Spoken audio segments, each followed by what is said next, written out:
Meus amados irmãos e caros ouvintes da Palavra de Deus com a gloriosa e santa paz do Senhor Jesus, hoje estamos aqui para a terceira parte deste estudo tremendo, intitulado ao tema Pré-tribulacionismo demolido desde a sua fundação. Portanto, vais ver que os fundamentos do pré-tribulacionismo, eles são fundamentos fracos. A estrutura do edifício do pré-tribulacionismo ele vai ruir, vai cair, porque não está firmado na rocha, mas está firmado na areia movediça da filosofia de homens eruditos, de grandes teólogos. Glória a Deus, não está fundamentado na Sagrada Escritura. Glória a Deus. Hoje vamos falar de mais um dos pilares do pré-tribulacionismo. Já tínhamos falado que o pré-tribulacionismo, o pré-tribulacionismo, em primeiro lugar, tem um fundamento errado, que eles utilizam o método alegórico. Eles alegorizam a Escritura. Portanto, as porções da Escritura que são literais, eles vão e alegorizam. Dei vários exemplos, não vou estar aqui mais uma vez a falar sobre eles, mas eles alegorizam. Eles dão uma interpretação alegórica.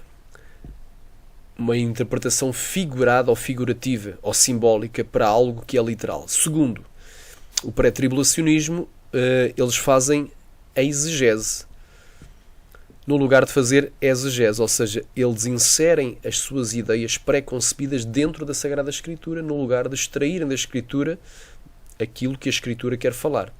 Portanto, quem faz exegese extrai da Escritura o que a Escritura quer nos falar, o que ela contém. Mas na exegese eu insiro o meu preconceito na Escritura e eu vou interpretar de acordo com esse preconceito. Isso é o segundo erro, a segunda base que eles têm, base de trabalho, base de pesquisa, base de estudo, o pilar errado, o pilar que está na areia, o pilar que vai ser derribado. Agora vamos falar do terceiro fundamento do pré-tribulacionismo.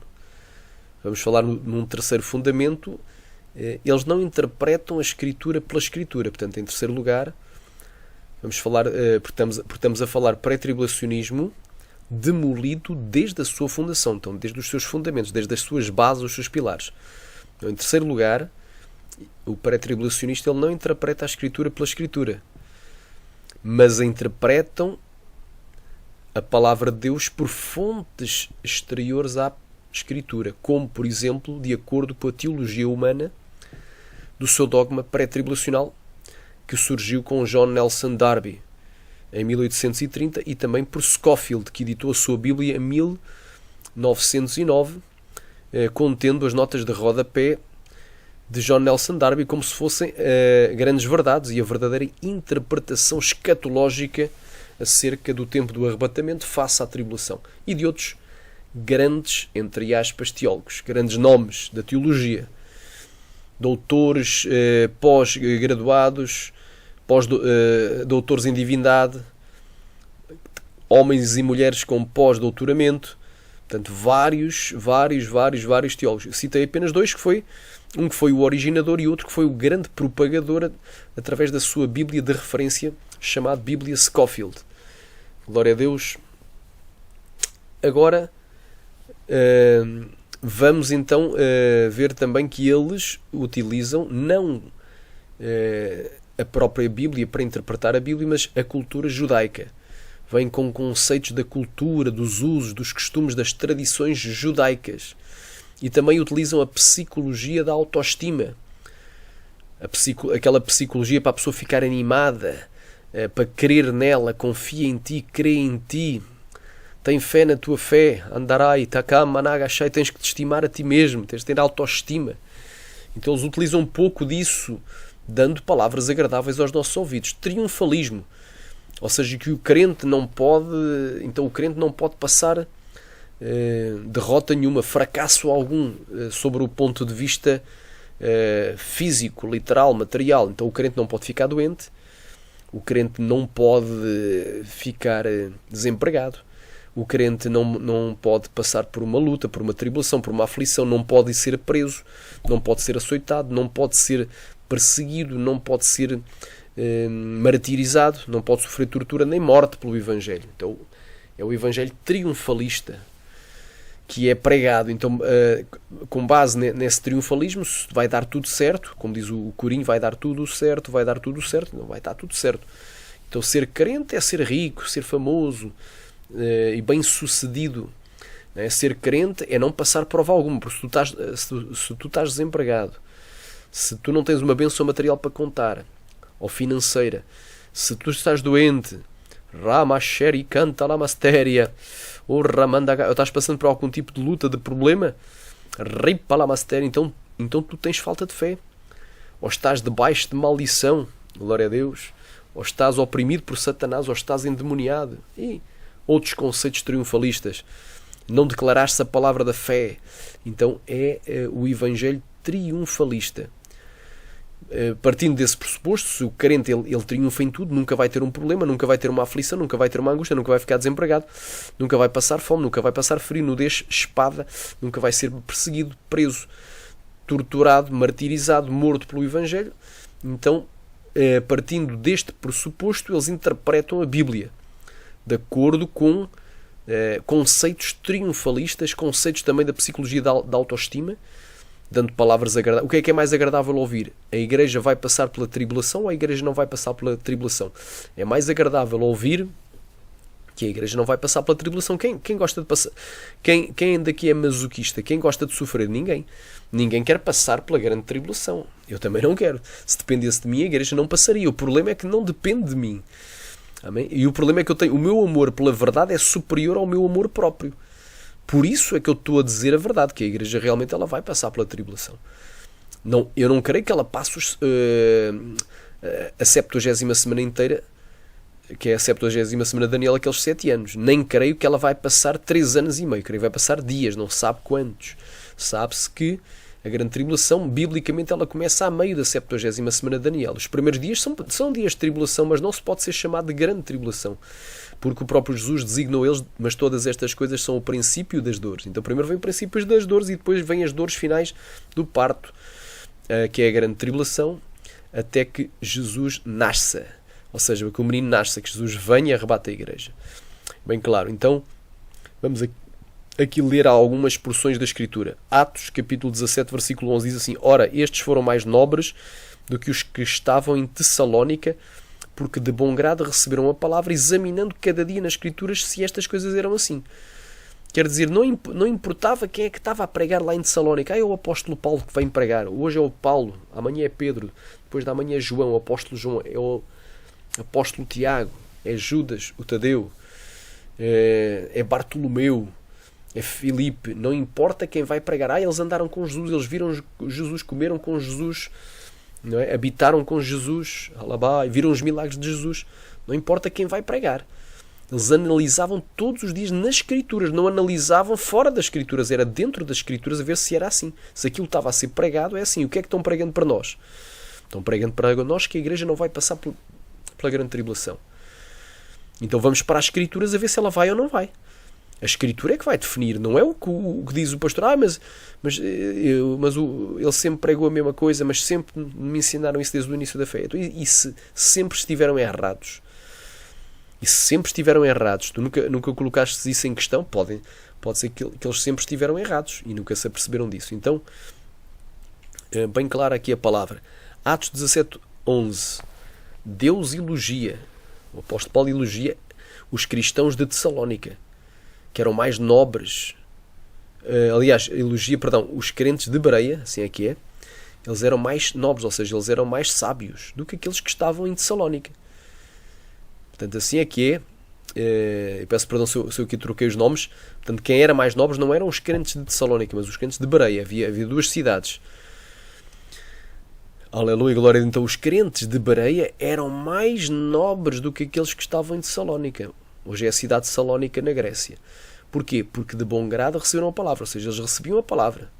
Queriam ouvir a palavra de Deus, queriam ouvir a pregação, mas examinavam cada dia nas Escrituras a ver se estas coisas eram assim. Não examinavam fora das Escrituras, não examinavam na psicologia, de acordo com o seu conceito teológico, com o seu dogma, não, mas examinavam nas Escrituras a ver se estas coisas eram assim.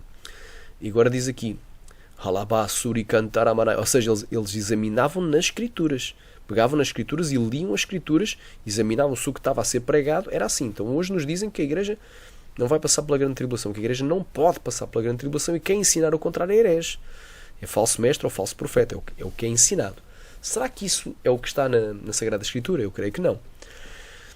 Então, vamos continuando aqui. 2 Timóteo, capítulo 3, versículo 16. Toda a Escritura é divinamente inspirada e proveitosa para ensinar, para redarguir, ou seja, para questionar duas vezes, para corrigir e para instruir em justiça, para que todo o homem de Deus seja perfeito e perfeitamente instruído para toda a boa obra. Então eu não preciso de ir buscar fontes exteriores para que eu venha a ser um homem perfeito e esteja salvo e santificado na presença de Deus. Eu não preciso de interpretar a Escritura, aleluia, racachai, fora da Escritura, porque toda ela é divinamente inspirada.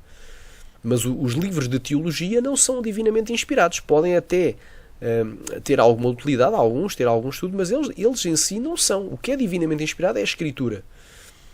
Alabá, Surikai, Ramanagai. Não vou interpretar a Escritura de acordo com a Bíblia de referência de Scofield, com os comentários teológicos de John Nelson Darby, que era um teólogo britânico e líder dos Irmãos de Plymouth, um dissidente da Igreja Anglicana de Inglaterra. Eu não vou interpretar a Escritura de acordo com o que os outros pensam que é a verdade. Eu tenho que interpretar a Escritura pela própria Escritura. Aleluia. E outra coisa, o maior professor é o Espírito Santo. Aleluia. Não é o homem. Aleluia. Claro que Deus pode usar homens usados no dom da palavra da ciência. Mas o maior professor é o Espírito Santo. Mas vós tendes a unção do Santo e sabeis tudo. Aleluia. Andaramachaya cantaraya. E como a sua unção é verdadeira e vos ensina, não tendes necessidade que alguém vos ensine, porque a sua unção é verdadeira e está em vós. Aleluia. Ela está em vós. A unção do Espírito Santo. 1 de João, capítulo 2, versículo 20 e versículo 27. Nós temos a unção do Santo e sabemos tudo. Ela é verdadeira e, aleluia, e ela nos ensina todas as coisas. Então eu tenho o Espírito Santo e tenho a palavra, não preciso de mais nada. Toda a Escritura é divinamente inspirada e proveitosa para ensinar, para redarguir, para corrigir e para instruir em justiça, para que todo o homem de Deus seja perfeito e perfeitamente instruído para toda a boa obra. Aleluia, glória a Deus. 1 de Coríntios, capítulo 2, versículo 13, as quais também falamos, não com palavras de sabedoria, que a sabedoria humana ensina, mas com as que o Espírito Santo ensina, comparando as coisas espirituais com as espirituais. Então eu tenho que comparar. Por exemplo, se eu quiser saber o que é que significa alguma porção da Escritura, eu tenho que ir ver o contexto geral, o que está antes e depois do texto. Tenho que ver o contexto imediato e o mediato e o longínquo e o contexto paralelo. Eu tenho que analisar toda a Escritura, porque tudo o que está escrito foi divinamente inspirado. Eu não preciso de interpretar ela através da psicologia, da sociologia, da filosofia, Ramanagashaya Playa Surya, da teologia humana, que pode ter falhas, ou qualquer outro conceito. Amém? Então é bem claro. Então a Escritura, ela se interpreta pela Escritura. É uma regra de exegese. Aleluia. É uma das regras principais de exegese bíblica. Há três que são principais. Primeiro, glória a Deus, a Bíblia se interpreta pela própria Bíblia. Esta é a primeira regra de exegese.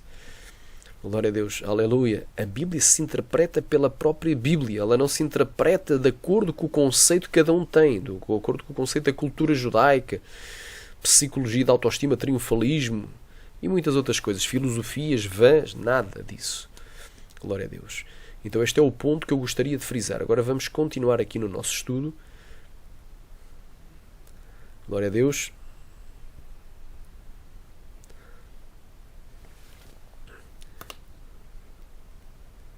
Amém? Ninguém que nunca tenha ouvido falar da doutrina do arrebatamento iminente. O que é iminente? Uma coisa que está prestes a acontecer. Uma coisa pode acontecer a qualquer momento, está prestes a acontecer e pode acontecer a qualquer momento, inclusive agora. Um arrebatamento iminente também significa algo que não depende de sinais que o precedam, nem de eventos que ocorram antes que ele ocorra, que ele aconteça.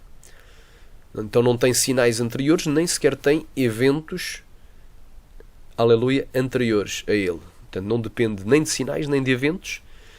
E também não pode ser marcado data. Não pode ser prevista a data, o dia e a hora. E aí eu concordo. O arrebatamento, ninguém pode prever o dia e a hora. Mas o facto de não se pode prever o dia e a hora do arrebatamento não significa que esse arrebatamento ninguém sabe o dia e a hora. não venha precedido de sinais. E só quando esses sinais estiverem cumpridos é que aí então ficará iminente. Ou seja, o que é que eu digo em relação à iminência? A iminência como um evento que possa acontecer agora, um evento presente, ela é errada. Essa doutrina é errada. Ou seja, o arrebatamento ao tempo presente ele não é iminente, mas ele será iminente no futuro. Aleluia, glória a Deus. Como é que eu posso provar isto? É bem claro. Vamos aqui para Mateus capítulo 24. Vamos aqui para Mateus capítulo 24. Eu já vou explicar isto bem rápido. Em Mateus capítulo 24, os irmãos abrem suas Bíblias em vossas casas. Perguntaram para Jesus: que sinal haverá da tua vinda? Diz-nos quando serão essas coisas e que sinal haverá da tua vinda e do fim do mundo. No versículo 3. E o que é que ele disse? A minha vinda será iminente. Pode ser a qualquer momento. Não, ele disse que haveria sinais acautelai-vos que ninguém vos engane. Disse Jesus: acautelai-vos ninguém vos engane, porque viram muitos a meu nome dizendo eu sou Cristo e muitos enganarão. Então o primeiro sinal, virão muitos enganadores, e um deles é o anticristo. Vai-se fazer passar por Cristo, pelo Messias de Israel, e assinar o acordo com o primeiro-ministro de Israel. Então, continuando aqui, há vários eventos aqui. O abominável da desolação é um evento-chave que acontece a meio da semana, quando depois virdes que o abominável da desolação de que falou o profeta Daniel está no lugar santo, quem lhe entende. Então, os que estiverem nas aldeias fujam para os montes. Então, aqui começa a grande tribulação, porque haverá então uma grande tribulação, como nunca houve desde o princípio do mundo até agora, nem tão pouco há de haver. E se aqueles dias não fossem abreviados, nenhuma carne salvaria, mas por causa dos escolhidos, são abreviados aqueles dias. Então, vai haver também a grande tribulação, que começa a meio da semana.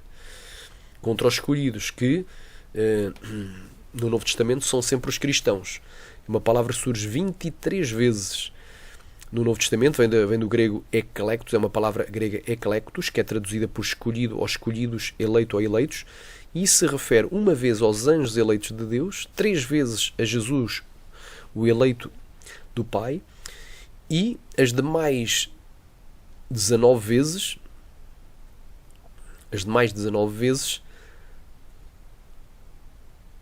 se refere precisamente a cristãos eleitos, salvos, a igreja. Ou seja, 0 vezes se refere a judeus. Por causa dos escolhidos serão abreviados aqueles dias. Agora repara aqui. Depois disto, e vai haver ainda um sinal aqui tremendo. E logo depois da tribulação daqueles dias, o sol escurecerá, e a lua não dará a sua luz, e as estrelas cairão dos céus, e as potências que estão nos céus serão abaladas. Então vai haver o quê? Sinais celestes. Isto são sinais. Sinal no sol, na lua, na estrela e nos céus. Então aparecerá no céu o sinal do Filho do Homem. Que sinal? Um sinal visível. Está tudo às escuras. De repente vê-se o Filho do Homem vindo com grande poder e grande glória. Ele vem como um relâmpago que sai desde o Oriente e se mostra até ao Ocidente. E todas as tribos da terra se lamentarão e verão o Filho do Homem vindo sobre as nuvens do céu com poder e grande glória. E ele enviará os seus anjos com grande som de trombeta, os quais ajuntarão os seus escolhidos desde os 4 ventos, ou seja, desde os 4 cantos da terra, de uma a outra extremidade dos céus, até às extremidades dos céus, até ao arrebatamento. E depois Jesus fez aqui uma comparação. Aprendei, pois, esta parábola da figueira, esta comparação da figueira. Jesus está comparando a sua vinda, aleluia, com uma figueira na primavera. Tu já vais entender. Quando já os seus ramos se tornam tenros e brotam folhas, sabes que está próximo o verão. Quando é que a árvore de figueira, os seus ramos tornam tenros e brotam folhas? Na primavera. Logo a seguir vem o verão. Aleluia. Então Jesus está fazendo uma parábola, uma comparação de 2 eventos literais. Um evento literal que acontece na figueira, e não é só apenas na figueira. A figueira aqui não é Israel. A figueira aqui é uma árvore literal. Eu tenho que comprovar isso. O tempo aqui não me permite. Aleluia. Mas a figueira aqui é literal. Esta figueira é uma árvore literal, porque Jesus está comparando o que acontece com a figueira e não somente a figueira. Aleluia. E as demais árvores. Lucas acrescenta que é as demais árvores. Então todas as árvores, não somente a figueira, mas todas as árvores. Glória a Deus. Aramai. Quando já os seus ramos se brotam tenros, tornam tenros, aliás, e brotam folhas, sabeis que está próximo o verão. Então quando é que isto acontece? Na primavera. Logo a seguir vem o verão. Isto é um evento literal que acontece todas as primaveras. Igualmente, ou seja, da mesma forma, do mesmo modo, quando vires todas estas coisas, que coisas? Os sinais que Jesus falou. A chegada do anticristo é a assinatura do acordo de paz. Aleluia. Depois, guerras, rumores de guerras, né? Fomes, pestes e terremotos, que são o princípio das dores, são os eventos do princípio das dores. E depois a seguir o quê? O abominável da desolação e a grande tribulação contra os escolhidos. E por último, o sinal no sol, na lua, nas estrelas e nos céus, o sinal de Joel. Quando depois virmos todos estes sinais, sabemos que ele está próximo e às portas. Ou seja, aí é que vai estar iminente. Atualmente a iminência é uma doutrina errada. No presente, no futuro, vai ser certo. Eu creio na iminência futura, não na iminência presente. Aleluia, porque a vinda do Senhor depende de sinais. Só quando os sinais estiverem cumpridos se torna iminente. Então, ninguém que nunca tenha ouvido falar acerca da doutrina do arrebatamento iminente, secreto, ou seja, que ninguém verá. Mas a Bíblia diz o quê? Eis que vem com as nuvens e todo o olho o verá. E até mesmo aqueles que o trespassaram, sim, amém. Apocalipse 1:7. E pré-tribulacional. Então, nunca ninguém que tenha ouvido, ninguém que nunca tenha ouvido falar acerca da doutrina do arrebatamento iminente, secreto e pré-tribulacional e também nunca tenha lido a Sagrada Escritura, se ler a Bíblia inteira de Gênesis a Apocalipse, sem nenhuma interferência exterior ou externa, nem opiniões de terceiros, acerca de interpretações escatológicas, irá dizer no final da sua leitura que o arrebatamento da igreja será pré-tribulacional. Ou seja, uma pessoa que nunca leu a Bíblia capa a capa e nunca ouviu falar nem de pré-tribulacionismo, nem de mid, nem de pós-tribulacionismo, nem do próprio arrebatamento pré-ira, ao qual eu creio, ninguém que nunca ouviu falar de nenhuma das posições escatológicas em relação ao tempo do arrebatamento face à tribulação, depois de ler a Bíblia capa a capa, vai vir com a ideia de que o arrebatamento de escolhidos desde a terra até aos céus acontece imediatamente antes da tribulação daqueles dias. Mas eles vão dizer, se perguntares para alguém que nunca leu a Bíblia, depois de ler, viste na igreja algum arrebatamento? Sim, vi aqui o arrebatamento. E quando é que ele acontece? Imediatamente depois da tribulação daqueles dias. Vão citar as mesmas palavras que Jesus citou em Mateus 24:29.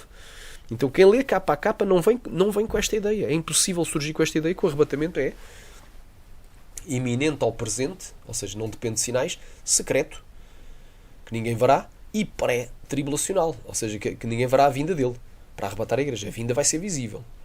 Embora o arrebatamento é algo repentino, é algo muito rápido, no abrir e fechar de olhos, todavia a vinda é visível. Alamaia, Surianda, Alabastere. E pré-tribulacional. Ninguém que nunca tenha ouvido falar desta doutrina, do arrebatamento pré-tribulacional, vai chegar ao final da sua leitura e vai concluir que o arrebatamento que existe na Bíblia é pré-tribulacional. Se des uma Bíblia a alguém para ler, que nunca leu e nunca teve influência, nem conhecimento de qualquer teoria escatológica acerca dos últimos dias, vai-te dizer no final da leitura que o arrebatamento é pré-tribulacional. Se perguntares para a pessoa depois de ler a Bíblia, encontraste algum arrebatamento de pessoas da terra aos céus? Sim, encontrei aqui o arrebatamento. E quando é que ele acontece? Imediatamente depois da tribulação daqueles dias. Então, e se essa ideia, ou seja, a ideia do arrebatamento pré-tribulacional não vem da Bíblia, nem pode vir da Bíblia, de onde é que vem ele então? De onde vem então? Se essa ideia do pré-tribulacionismo, do arrebatamento, que o arrebatamento da igreja será pré-tribulacional, não vem da leitura bíblica, de onde é que vem então? Obviamente que vem de fontes exteriores à palavra de Deus, como por exemplo da teologia moderna. Geralmente quem ensina que a igreja vai ser arrebatada antes da tribulação daqueles dias não aprendeu nem com a palavra de Deus, nem lendo a Bíblia, nem com o Espírito Santo, que é o Espírito Santo da verdade, que vela pela palavra para que se cumpra. Mas aprendeu com os seus pastores, com os seus pais na fé. Os irmãos entendem? Aprendeu de terceiros, aprendeu com pregadores, aprendeu com escatólogos, com teólogos, com doutores em teologia, com pessoas que deram cursos de teologia discipulados e ensinaram que o arrebatamento seria pré-tribulacional. Glória a Deus. E vou meter aqui. Pois John Nelson Darby foi o precursor dessa nova interpretação. Portanto, muitos aprendem com a teologia moderna. John Nelson Darby foi o precursor. Ou seja, foi ele que deu o pontapé de saída. Foi ele que deu o pontapé de saída, entre aspas, aleluia. Foi ele que deu o pontapé de saída para a chegada dessa nova interpretação. Foi ele que sistematizou esta doutrina pré-tribulacional. Foi ele que surgiu com a ideia e sistematizou. E diz aqui, e que a partir surgiu com essa nova interpretação, ou nova doutrina, e a partir de 1830 publicou vários trabalhos acerca do dispensacionalismo, defendendo e sendo o primeiro a sistematizar a doutrina pré-tribulacional. Oh glória! Sharabanagaya, Ramanagaya. Aleluia! Então aleluia, o responsável, o culpado, O culpado de hoje nós termos esta doutrina sendo ensinada como uma verdade irrefutável, parece que é mais importante ser pré-tribulacionista do que pregar que o inferno é de fogo literal. É mais importante falar de um arrebatamento que não vem na Bíblia, de algo que vem da teologia. Então, glória a Deus. Então, houve dois homens realmente que influenciaram. Isto é a Bíblia Scofield, já vou falar. Ela foi editada primeiramente em 1909, depois foi revisada em 1917. E nós vemos aqui John Nelson Darby. John Nelson Darby. Portanto, John Nelson Darby foi o responsável. John Nelson Darby, glória a Deus, foi o responsável pela chegada desta nova doutrina chamada arrebatamento secreto, iminente e pré-tribulacional. Ele foi o primeiro a dividir a vinda de Jesus em duas, separadas entre si por 7 anos, quando na realidade a vinda de Jesus ela é uma só, tem vários aspectos dentro dela, tem vários eventos contidos, assim como a primeira vinda de Jesus. Na primeira vinda de Jesus, aleluia, não foi Jesus vir num dia e acabou e voltou para o céu e já está, ou seja, foi mais do que um dia literal. Não foi um dia literal, foi um período de tempo que ele andou aqui na Terra, ou seja, Maria engravidou, teve 9 meses dentro do ventre de Maria e ao 9º mês nasceu. Oh glória! Xaramanai, o verbo se fez carne e habitou entre nós. Aleluia! Aleluia! Então incluiu o batismo de Jesus com cerca de 30 anos, a infância, o batismo de Jesus com cerca de 30 anos, e incluiu o ministério de Jesus, com curas, milagres, libertação, expulsão de demónios, aleluia, profecias, revelações, tekamanagashaya e doutrinas. Aleluia, glória a Deus. Incluiu também a perseguição, a prisão, o julgamento de Jesus e o martírio de Jesus, a morte de Jesus na cruz para nos salvar. Incluiu, aleluia, o seu sepultamento durante 3 dias, a sua ressurreição no dia das primícias, ao 3º dia, e os 40 dias que ele andou, aleluia, entre nós aqui na terra, dando as instruções finais até ao dia em que ele foi arrebatado, assunto ao céu. E uma nuvem o ocultou, que está registado em Atos 1. Ou seja, incluiu 33 anos e meio da sua passagem aqui na terra. Também a sua segunda vinda não vai ser um dia literal de 24 horas, mas um período de tempo mais longo. E não vai ter apenas um evento, mas vários. A vinda de Jesus, quando Jesus vier, vai incluir o quê? Vai incluir o arrebatamento da igreja. Primeiro evento, Jesus vem nas nuvens e arrebata a igreja. Livra o alvo de perseguição do anticristo e do falso profeta, o alvo da ira do diabo por meio das 2 bestas, que é a igreja. O alvo dessa ira vai ser removido, vai ser livrado. Logo a seguir, a ira de Deus começa a ser derramada sobre a terra, nos juízos de 7 trombetas e as 7 últimas pragas são as 7 taças da ira, assim que eu entendo. Então, o dia do Senhor, o dia do arrebatamento, também chamado dia do Senhor, vai incluir o livramento dos escolhidos e a aflição dos injustos. Aleluia! Aleluia! A ira contra os injustos. Quem quer diga glória. Até que por último vai incluir também a batalha do Armagedom, tanto que é aí que aleluia, a besta e o falso profeta serão lançados vivos no lago de fogo. E vai incluir também, aleluia, essa vinda de Jesus, o milénio. Inclui depois o milénio, 1000 anos de paz. Então inclui todos esses eventos. É muita coisa para a vinda de Jesus. Glória a Deus. Então, está o erro. Dividiu a vinda de Jesus em 2 fases, quando a Bíblia nem sequer menciona fases. Depois veio Scofield.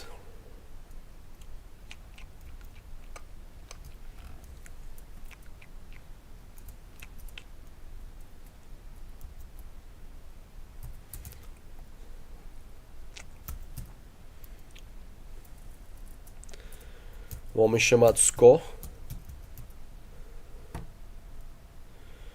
Aleluia, glória a Deus. Scofield, ele editou esta Bíblia. A Bíblia de referência Scofield. Alamanto Kovanaya. Em 1909. Contendo, como notas de rodapé, os comentários de John Nelson Darby. Passou a ser a Bíblia de cabeceira dos principais seminários teológicos. Aqui está o figuraço, a foto. Cyrus Ingerson Scofield was an American theologian, minister, and a writer whose best-selling and noted Bible popularized futurism and dispensationalism among fundamentalist Christians. Ou seja, ele foi um teólogo americano, um ministro do Evangelho, divorciado, glória a Deus, e um escritor que ele abandonou a própria esposa, aleluia, e um escritor cujo livro mais vendido, best-seller, foi a sua Bíblia anotada, ou Bíblia de referência, ou também há quem chame Bíblia de Estudo Scofield. Popularizou o futurismo e o dispensacionalismo entre os cristãos fundamentalistas. Foi este indivíduo.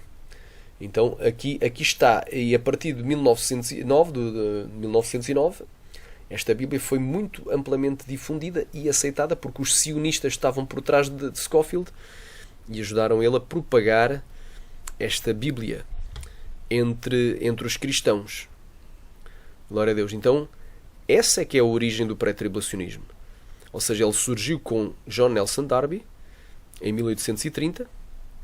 Foi o primeiro a dividir a vinda de Jesus em duas diferentes, em duas fases, em que primeiro Jesus viria secretamente, às escondidas, como um ladrão da noite, como ele diz, o ladrão da noite, viria às escondidas a arrebatar a sua igreja, e 7 anos mais tarde ele viria visivelmente para a nação de Israel e para implantar o milénio. Foi o primeiro a dividir a vinda de Jesus em duas e foi o primeiro a vir com a teoria do arrebatamento secreto iminente e pré-tribulacional de uma forma sistematizada, embora há quem diga que Margaret MacDonald, que era uma profetisa da igreja, de uma igreja também evangélica de Inglaterra, uma igreja de cariz pentecostal, veio com a visão dela, com a revelação dela também, que sugeria que pudesse haver algum arrebatamento antes da perseguição. Glória a Deus. Então, mas quem sistematizou e depois quem propagou foi o John Nelson Darby, porque era um grande teólogo muito conhecido e muito bem aceito nos Estados Unidos, e mais tarde Scofield, que era americano, com a sua Bíblia de referência. E isto invadiu esta Bíblia de todos os seminários e foi tida como a Bíblia de cabeceira da maior parte dos seminários. Então, mais tarde, Scofield publicou em 1909 a sua Bíblia de referência, onde colocou as notas dispensacionalistas e pré-tribulacionais de John Nelson Darby, e essa Bíblia foi amplamente distribuída e utilizada por muitos cristãos e passou a ser a Bíblia de cabeceira da maioria dos seminários cristãos. E por isso, quase todos aqueles que cursaram teologia após o advento de Scofield foram fortemente influenciados pelos comentários e notas de rodapé dessa Bíblia. E alguns deles foram foram os fundadores de muitas igrejas ligadas ao movimento pentecostal que começou na rua Azusa. Aleluia! O movimento pentecostal que começou na rua Azusa, em Chicago, nos Estados Unidos da América. E daí que atualmente, por isso, que atualmente a vasta maioria das igrejas pentecostais são pré-tribulacionistas e defendem a visão pré-tribulacional. Porquê? Porque os seus líderes tenham aprendido assim diretamente lendo as suas Bíblias, mas porque estudaram teologia em seminários dispensacionalistas ou porque aprenderam dos seus pais na fé, os quais já tinham aprendido essa visão equivocada da teologia. Então, isto tudo tem uma raiz, tem um fundamento histórico, glória a Deus. Então, vamos agora a alguns exemplos de interpretações que não vêm da própria Bíblia, ou seja, os pré-tribulacionistas interpretam desta forma, mas isto não vem, este conceito, da Bíblia, não se encontra. É como, por exemplo, nós encontramos na Bíblia a palavra graça. Em Efésios, por exemplo, 2:8, pela graça sois salvos por meio da fé. Aleluia. Encontramos a palavra graça na Bíblia e encontramos a palavra porta. Como, por exemplo, na parábola das 10 virgens, e fechou-se a porta. E as outras virgens que estavam do lado de fora começaram a bater à porta e dizendo: abre-nos, abre-nos. Jesus disse: apartai-vos de mim, não vos conheço. Então, eles fizeram uma fusão. Isto é um exemplo de uma interpretação que não tem lógica, porque existe a palavra porta, existe a palavra graça, existe, mas não existe no mesmo a expressão porta da graça. Então isso é uma interpretação que não vem da Bíblia. Eles fizeram ali uma aglutinação, somaram uma coisa com outra, Parece que vem da Bíblia, não, mas vem do seu próprio conceito exterior. Criaram ali uma doutrina nova. Não existe essa história de porta da graça. Existe graça, sim, existe porta, sim, mas essa porta aí simboliza a porta para o arrebatamento. A porta, ou seja, a entrada para o arrebatamento. O arrebatamento é só um coletivo. Não que seja a porta da graça, porque senão, após o arrebatamento, não teríamos milénio aqui na Terra. Toda a gente iria morrer, não havia nem judeus salvos, nem os 144 mil ungidos se salvariam, nem sequer as duas testemunhas. Estão registadas no capítulo 11 do Apocalipse. Nem o remanescente de Israel seria salvo, conforme a profecia do apóstolo Paulo falou em Romanos capítulo 11. Importa que haja entrada à plenitude dos gentios, então todo o Israel será salvo.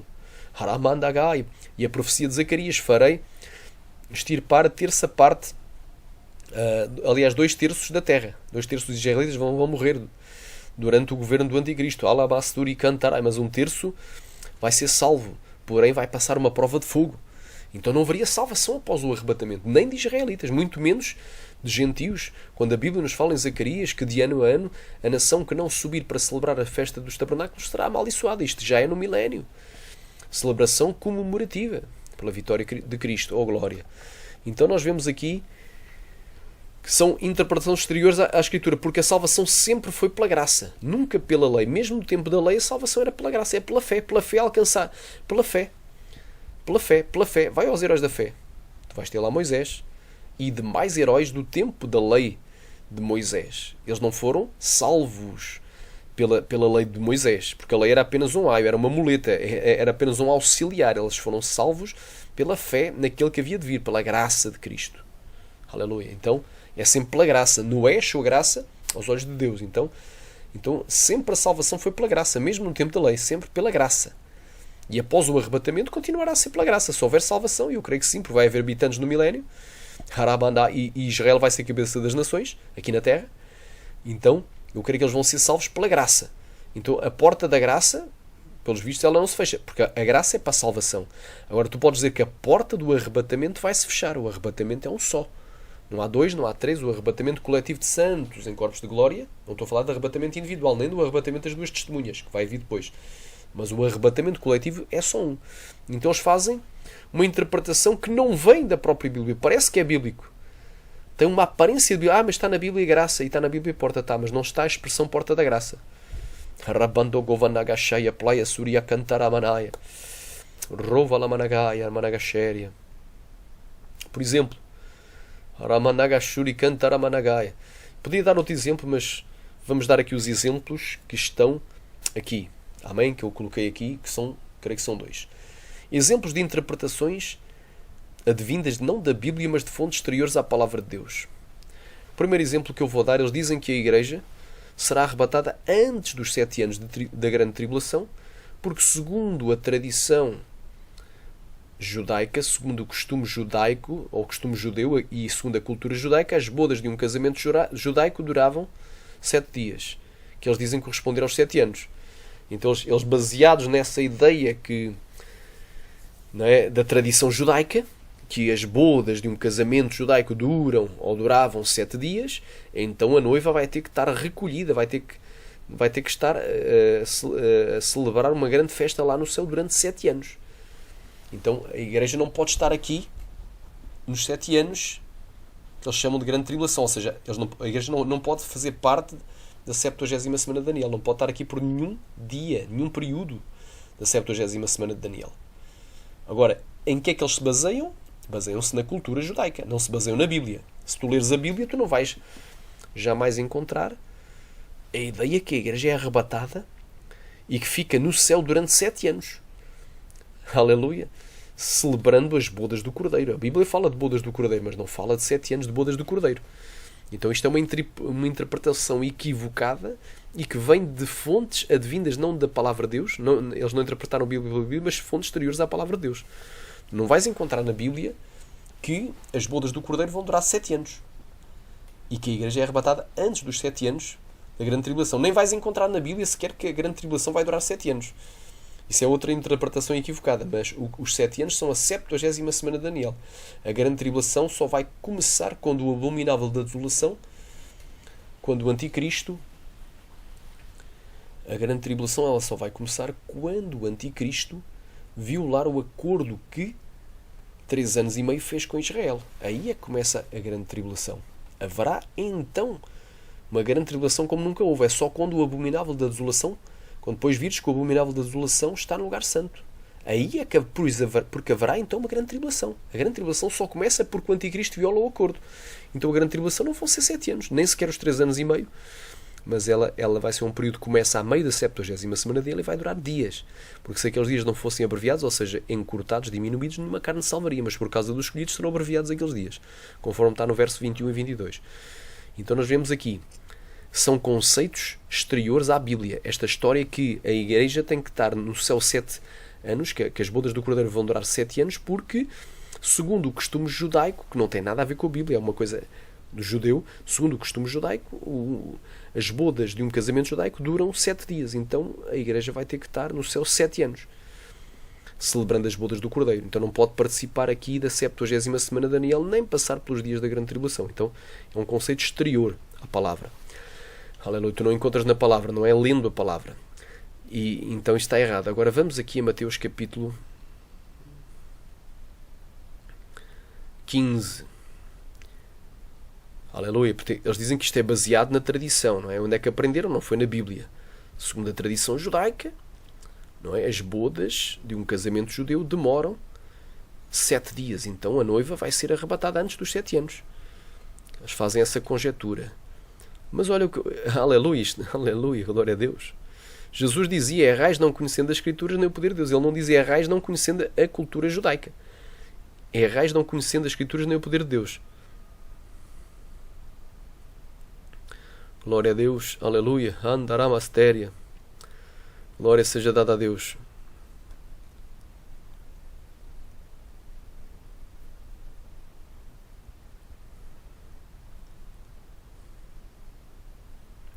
Versículo 6. E assim invalidastes pela tradição o mandamento de Deus. Aleluia, glória a Deus.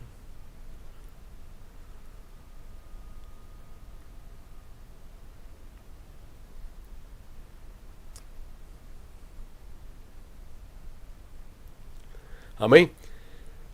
Ou seja, se eu guardar a tradição, eu invalido a palavra de Deus. Amém? Invalidais a palavra de Deus por guardar as vossas tradições. Assim invalidaste pela vossa tradição o mandamento de Deus. Então, é a tradição. Muita gente vai se arrebentar pela tradição. Sharamanaya, Suriaya, Jeremias, olha aí. Isso é o costume judeu, é o costume judaico. Então vamos aqui para Jeremias. Abre aí a tua Bíblia. Jeremias capítulo 10. Jeremias capítulo 10 diz assim. Aleluia. Glória a Deus. Versículo 3. Porque os costumes dos povos são vaidade. Então, isso é o costume judeu, mas isso é uma vaidade, é uma coisa vã. E quem subirá ao monte do Senhor, quem habitará no seu lugar santo, aquele que é limpo de mãos e puro de coração e que não entrega a vaidade à sua alma. Então, cuidado, meu irmão. Interpretação que vem dos costumes judaicos, não vem da Bíblia, não está na Bíblia. Algo que não está expresso na Bíblia, vai se tentar interpretar por fonte exterior à Bíblia, coisa que não tem nada a ver. Cuidado. Aleluia. Rovanamachéria. Também vamos aqui a 1 João 5,19. 1 João 5,19, que diz o seguinte: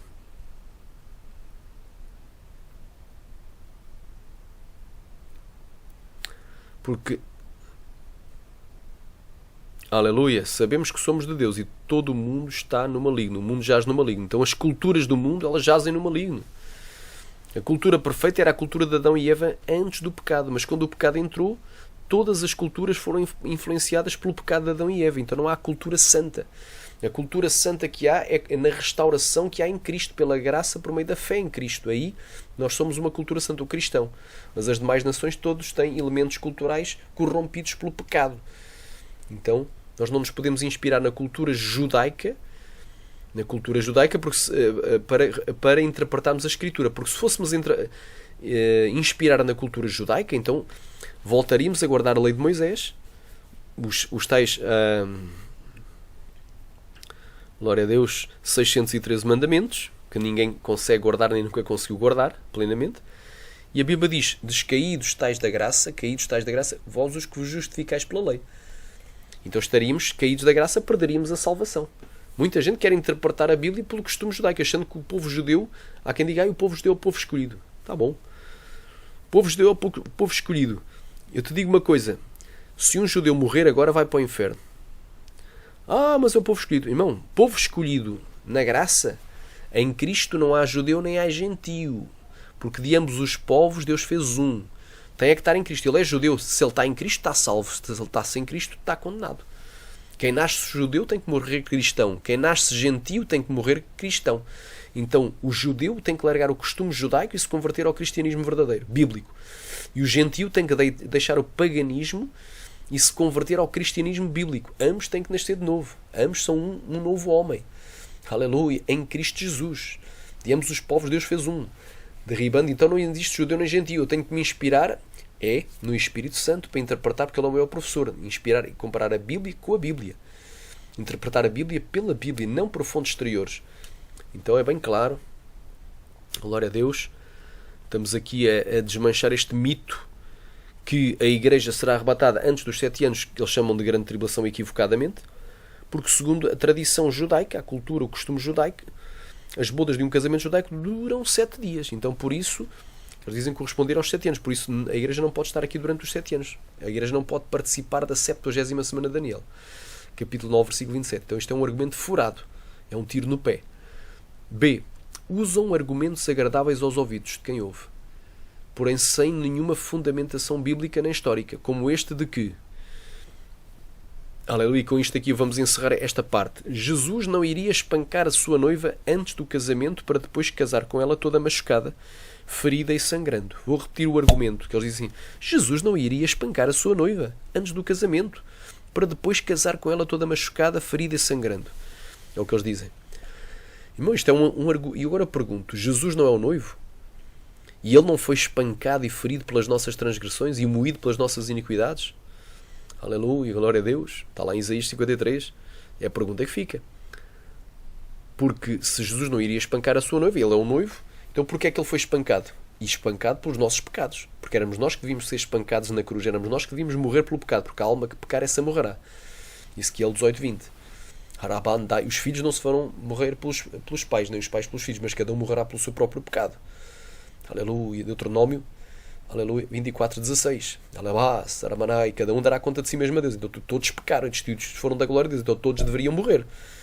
Mas Jesus foi o Cordeiro de Deus que tirou o pecado do mundo, foi o substituto naquela cruz. Aleluia. Ele morreu pela igreja. Ele morreu por aqueles que o haviam de aceitar depois para ser salvos. Sharabanagai. Ele foi espancado, ele foi ferido, ele foi batido.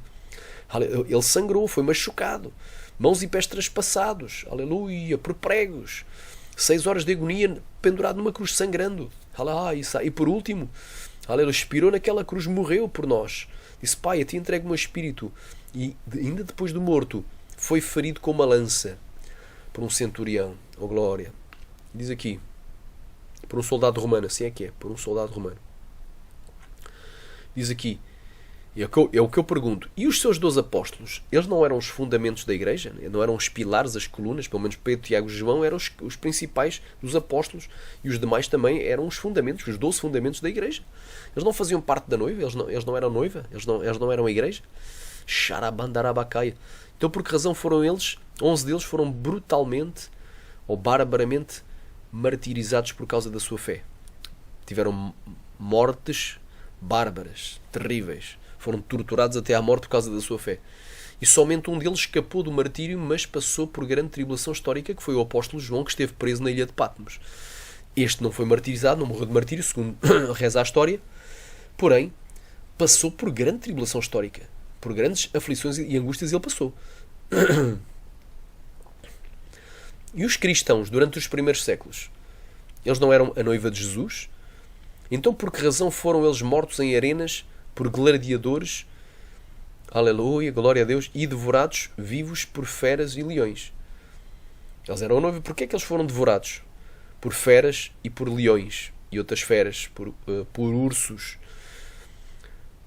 por leopardos, glória a Deus, por onças pintadas.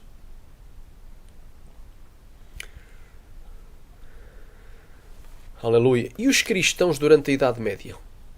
Eles não eram a noiva? Então por que razão foram eles presos, mortos e torturados durante a Santa Inquisição? E o que leva a pensar que os cristãos... O que é que te leva a pensar que os cristãos desta última geração, que é a mais pervertida e profana de todas, são dignos de escapar da grande tribulação? Agora vamos aqui a uma resposta bíblica do próprio Senhor. 1 de João 15:18. Se o mundo vos odeia, sabei que primeiro do que a vós me odiou a mim. Se fosseis do mundo, o mundo amaria o que era seu, mas porque não sois do mundo, mas antes eu vos escolhi do mundo, por isso é que o mundo vos odeia. Lembrai-vos da palavra que vos disse, não é o servo maior do que o seu Senhor. Se a mim me perseguiram, também vos perseguirão a vós. Jesus disse, olha, perseguiram-me a mim, vão-vos perseguir a vós. Se guardaram a minha palavra, também guardarão a vossa. Outros exemplos de perseguição. Lucas capítulo 23. Vamos ler aqui uma porção de Lucas capítulo 23. Vamos ler aqui estas porções. E conforme digo, irmão, nós erramos não conhecendo as Escrituras nem o poder de Deus. Não é não conhecendo a tradição judaica, a cultura judaica. Não conhecendo a lei das primícias e outras coisas mais. Porque Cristo é que é as primícias dos que dormem. Eles acham que existe um arrebatamento de Cristo e que a seguir existe um arrebatamento das primícias. Mas quando Cristo foi arrebatado, ele já é as primícias. A igreja são aqueles que são dele na sua vinda. Aleluia. Então fazem umas interpretações completamente estapafúrdias. Harabanagai, que não tem base nenhuma. Fazem umas interpretações completamente tresloucadas. Glória a Deus. Vamos aqui em Mateus capítulo 23. Aliás, Lucas capítulo 23. Vamos aqui a Lucas capítulo 23. E vamos ler a porção da Escritura. Diz assim. Levantando-se toda a multidão deles, o levaram a Pilatos. Levaram Jesus a Pilatos. E começaram a acusá-lo, dizendo, havemos achado este pervertendo a nação, proibindo dar o tributo a César e dizendo que ele mesmo é Cristo o Rei. E Pilatos perguntou-lhe, dizendo, tu és o Rei dos Judeus? E ele respondendo, disse-lhe, tu o dizes. E disse Pilato aos principais dos sacerdotes e à multidão, não acho culpa alguma neste homem. Mas eles insistiram cada vez mais, dizendo, alvoroça o povo, ensinando por toda a Judeia, começando desde a Galileia até aqui. Então Pilatos, ouvindo falar da Galileia, perguntou se aquele homem era galileu. E sabendo que era da jurisdição de Herodes, remeteu a Herodes, que também naqueles dias estava em Jerusalém. E Herodes, quando viu a Jesus, alegrou-se muito, porque havia muito que desejava vê-lo, por ter ouvido dele muitas coisas e esperava que veria fazer algum sinal, que lhe veria fazer algum sinal, algum milagre, alguma maravilha. Interrogava-o com muitas palavras, mas ele nada lhe respondia. E estavam os principais dos sacerdotes e os escribas acusando-o com grande veemência, acusando-o fortemente. E Herodes, com os seus soldados, desprezou-o e escarneceu dele, vestiu-o com uma roupa resplandecente e tornou-o a enviar a Pilatos. E no mesmo dia Pilatos e Herodes entre si se fizeram amigos, pois de antes andavam em inimizade um com o outro. E convocando Pilatos os principais dos sacerdotes, os magistrados e o povo, disse-lhes, haveis-me apresentado este homem como pervertedor do povo. E eis que, examinando na vossa presença, nenhuma culpa das que o acusais acho neste homem, nem mesmo Herodes, porque a ele vos remeti. E eis que não tem feito coisa alguma digna de morte. Castigá-lo-ei, pois, e soltá-lo-ei. E era necessário soltar-lhes um pela festa. Mas toda a multidão clamou a uma, dizendo, fora daqui com este, solta-nos Barrabás. O qual fora lançado na prisão por causa de uma sedição, de uma revolta, de uma rebelião feita na cidade e de um homicídio. Falou, pois, outra vez Pilatos, querendo soltar Jesus. Mas eles clamavam em contrário, dizendo, crucifica-o, crucifica-o. Então ele pela terceira vez lhes disse, mas que mal fez este? Não acho nele culpa de morte. Castigá-lo-ei, pois, e soltá-lo-ei. Mas eles instavam com grandes gritos, pedindo que fosse crucificado. E os seus gritos e dos principais dos sacerdotes prevaleciam. Então Pilatos julgou que deveria fazer o que eles pediam. E soltou-lhes o que fora lançado na prisão por uma revolta, por uma rebelião, por uma sedição e homicídio, que era o que eles pediam, mas entregou Jesus à vontade deles.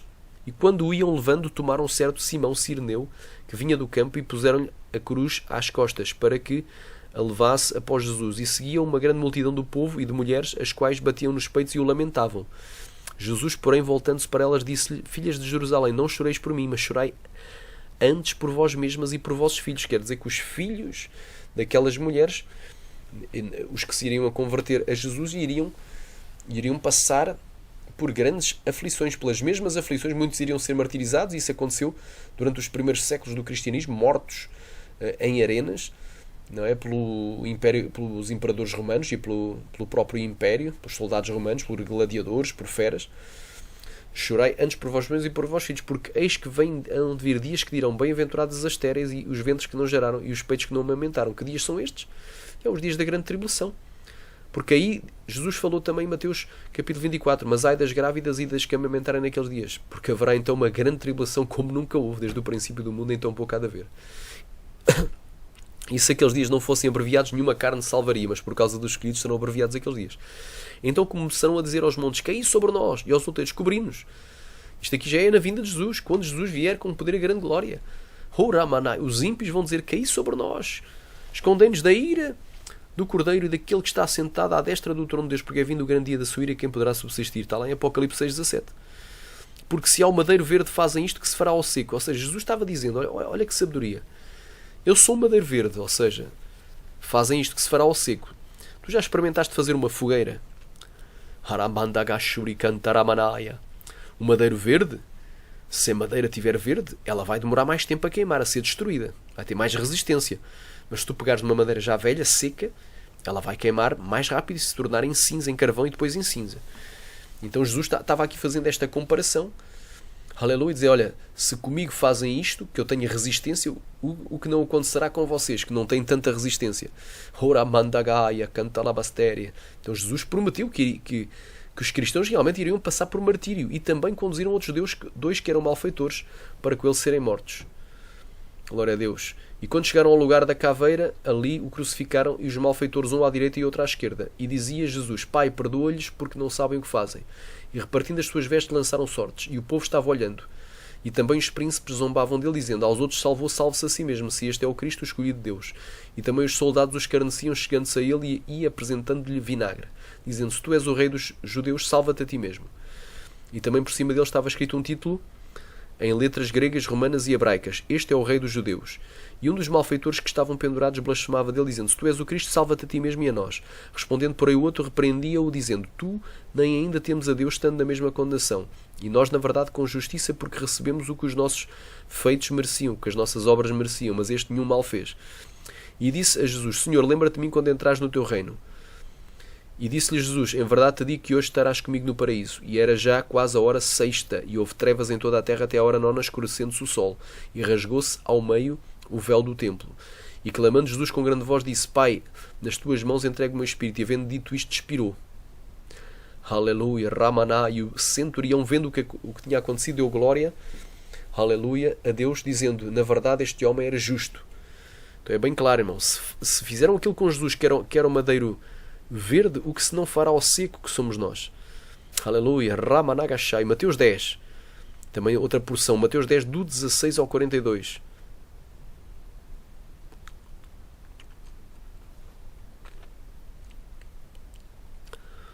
Glória a Deus. Mateus capítulo 10, vamos aqui outra porção.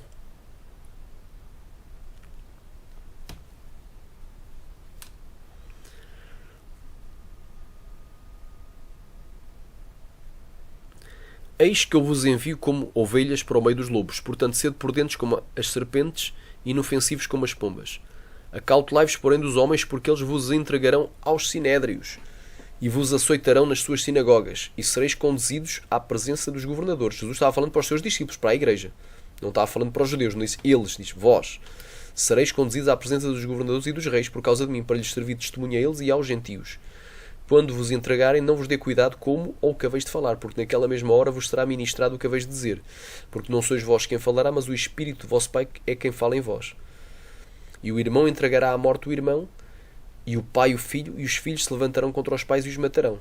Isto é no período da grande tribulação, a profecia para a grande tribulação. E odiados de todos sereis por causa do meu nome. Mas aquele que perseverar até ao fim, esse será salvo. Quando depois vos perseguirem nesta cidade, fugi para a outra, porque em verdade vos digo que não acabareis de percorrer as cidades de Israel sem que venha o Filho do Homem. Não é o discípulo mais do que o mestre, nem o servo mais do que o seu senhor. Basta ao discípulo ser como o seu mestre e ao servo como o seu senhor. Se chamaram Belzebu ao pai de família, quanto mais aos seus domésticos. Portanto, não os temais, porque não há nada encoberto que não haja de revelar-se, nem oculto que não haja de saber-se. O que eu vos digo em trevas, dizei-o em luz, e o que escutais ao ouvido, pregai-o sobre os telhados. E não temais os que matam o corpo e não podem matar a alma, mas temei antes aquele que pode fazer perecer no inferno a alma e o corpo. Não se vendem 2 passarinhos por um ceitil, e nenhum deles cairá em terra sem a vontade do vosso Pai. E até mesmo todos os cabelos da vossa cabeça estão contados. Não temais, pois, mais valeis vós do que muitos passarinhos. Portanto, qualquer que me confessar diante dos homens, eu o confessarei diante do meu Pai que está nos céus. Mas qualquer que me negar diante dos homens, eu o negarei também diante do meu Pai que está nos céus. Não cuideis que vim trazer a paz à terra, não vim trazer a paz, mas a espada. Porque eu vim pôr em dissensão o homem contra o seu pai, e a filha contra a sua mãe, e a nora contra a sua sogra. E assim os inimigos do homem serão os seus familiares. Quem ama ao pai ou à mãe mais do que a mim não é digno de mim, e quem ama ao filho ou à filha mais do que a mim não é digno de mim. E quem não toma a sua cruz e não segue após mim não é digno de mim. Quem achar a sua vida, perdê-la. Aleluia, glória a Deus. E quem perder a sua vida, ou seja, quem morrer por amor de mim, por amor de Cristo, achá-la. Quem vos recebe a mim me recebe, e quem recebe a mim recebe aquele que me enviou. Quem recebe um profeta na qualidade de profeta, receberá a galardão de profeta. E quem recebe um justo na qualidade de justo, receberá a galardão de justo. E qualquer que tiver dado, só que seja um copo de água fria a um destes pequenos em nome de um discípulo, em verdade vos digo que de modo nenhum perderá o seu galardão. Glória a Deus. Então temos aqui mais uma porção da Escritura, confirmando que vai haver perseguição. Agora vamos aqui para Apocalipse. Capítulo 2, do 8 ao 11. Aleluia, capítulo 2, do 8 ao 11. Vamos aqui para o livro do Apocalipse.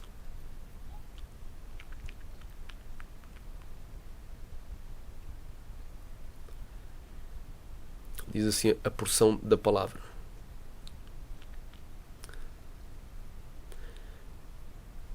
E ao anjo da igreja, ou seja, e ao mensageiro da igreja em Esmirna, ou seja, o pastor da igreja em Esmirna, escreve: isto diz o primeiro e o último, que foi morto e reviveu. Conheço as tuas obras e tribulação. Então esta igreja passava por uma grande tribulação histórica e pobreza, mas tu és rico. E a blasfémia dos que se dizem judeus e não são, mas são a sinagoga de Satanás. Nada temas das coisas que hás de padecer. Então ainda iriam sofrer muito mais. Eis que o diabo lançará alguns de vós na prisão. Quer dizer, nesta igreja havia gente que iria ser presa. E para que sejais tentados, e tereis uma tribulação de 10 dias. E eles iriam ter um período de tribulação de 10 dias. Ser fiel até à morte e dar-te a coroa da vida. Aleluia, glória a Deus. Então não negues as luzes. Quando vier a grande tribulação escatológica, ser fiel até à morte e dar-te a coroa da vida. Quem tem ouvidos, ouça o que o Espírito diz às igrejas. O que vencer não receberá o dano da segunda morte. Não vai ser lançado no lago de fogo. É bem claro esta porção da Escritura. Também, aleluia, ser fiel até à morte, dar-te a coroa da vida eterna. Aleluia. Apocalipse capítulo 12, versículo 11.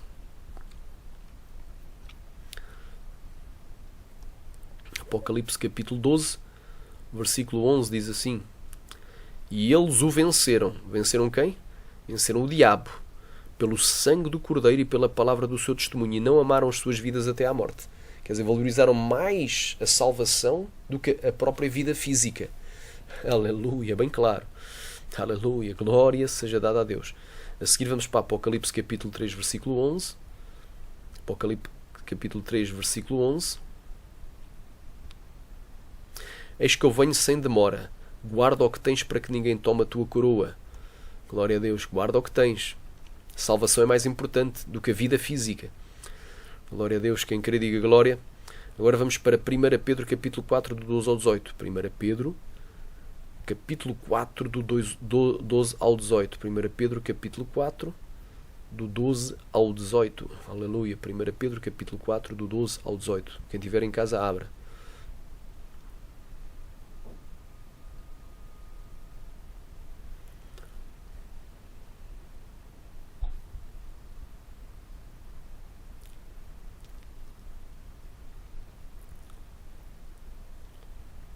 Amados, não estranheis a ardente prova que vem sobre vós para vos tentar, como se de coisa estranha vos acontecesse, mas alegrai-vos no facto de seres participantes das tribulações de Cristo. Aqui a palavra aflições é as tribulações, não é? As perseguições, aleluia, para que também na revelação da sua glória vos regozijeis e alegreis. Se pelo nome de Cristo sois vituperiados, ou seja, sois escarnecidos, sois zombados, bem-aventurados sois, porque sobre vós repousa o Espírito da glória de Deus. Quanto a eles é assim blasfemado, mas quanto a vós é glorificado, que nenhum de vós padeça como homicida ou ladrão ou malfeitor ou como aquele que se entremete em negócios alheios. Mas se padece como cristão, não se envergonhe, antes glorifica Deus nessa parte, porque já é tempo que começa o julgamento pela casa de Deus. E se primeiro começa por nós, qual será o fim daqueles que são desobedientes ao Evangelho de Deus? E se o justo apenas se salva, onde aparecerá o ímpio e o pecador? Glória a Deus. Vamos aqui a outra porção. Apocalipse, capítulo 14, do 9 ao 13. Apocalipse, capítulo 14, do 9 ao 13. Glória a Deus. Apocalipse, capítulo 14, do 9 ao 13.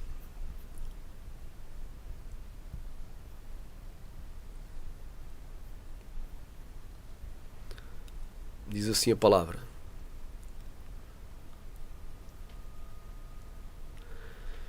E seguiu-os o terceiro anjo, dizendo com grande voz: Se alguém adorar a besta e a sua imagem e receber o sinal na sua testa ou na sua mão, portanto, se alguém adorar a besta e a sua imagem e receber o sinal na sua testa ou na sua mão, também este beberá do vinho da ira de Deus que se deitou, não misturado no cálice da sua ira, e será atormentado com fogo e enxofre, diante dos santos anjos e diante do Cordeiro. E a fumaça do seu tormento sobe para todo o sempre, e não tem repouso nem de dia nem de noite os que adoram a besta e a sua imagem e aquele que receber o sinal do seu nome. Aqui está a paciência dos santos, aqui estão os que guardam os mandamentos de Deus e a fé em Jesus. E ouvi uma voz do céu que me dizia: Escreve, bem-aventurados os mortos que desde agora morrem no Senhor. Sim, diz o Espírito, para que descansem dos seus trabalhos e as suas obras os seguem. Aleluia, bem clara esta palavra. Aleluia. Glória a Deus. E agora, faltando duas porções, vamos ler aqui Mateus 24, do 9 ao 13. Mateus capítulo 24, do 9 ao 13.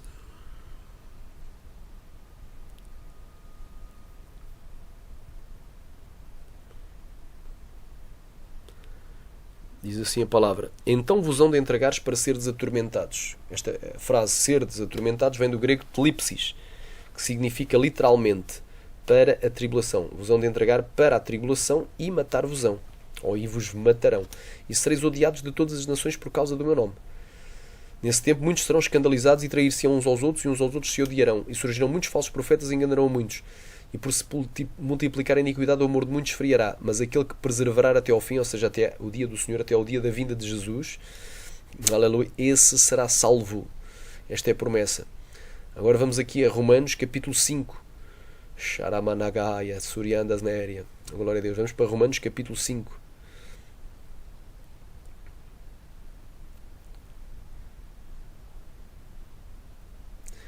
Diz assim a palavra: